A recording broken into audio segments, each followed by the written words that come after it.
ارے بچوں، آج میں جو آپ کو کہانی سنانے لگی ہوں، اس کہانی کا نام ہے بڑھاپے کا سہارا۔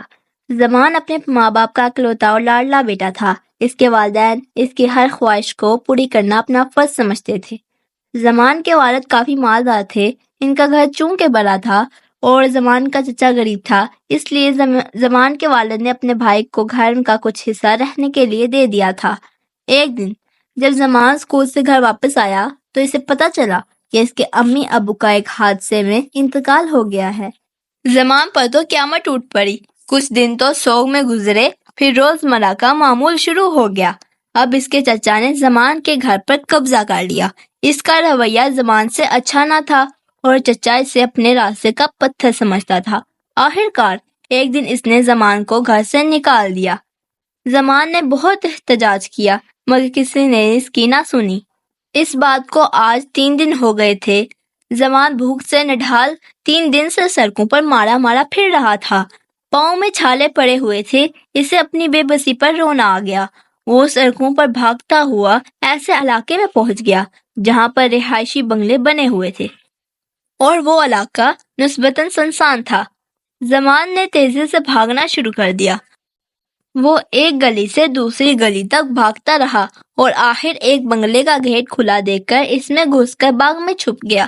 کافی دیر بیٹھے رہنے سے اسے نیند آ گئی۔ رات کو اس بنگلے کے چوکیدار نے اسے دیکھا تو اپنے مالک کو بلا لیا۔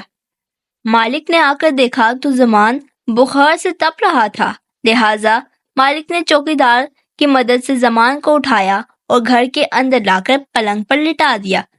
اتنے میں زمان کی آنکھ کھل گئی۔ مالک کی بیگم نے اسے دوائی کے ساتھ دودھ دیا اور سلا دیا۔ دونوں میاں بیوی کو بچے پر رحم آ گیا تھا۔ صبح زمان نے اٹھ کر ناشتہ کیا تو اس نے اپنے آپ کو کافی ہلکا پھلکا محسوس کیا۔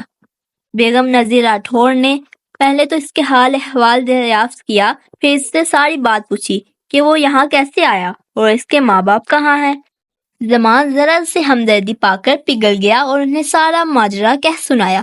بیگم نذیر راٹھور کو بے حد دکھ ہوا۔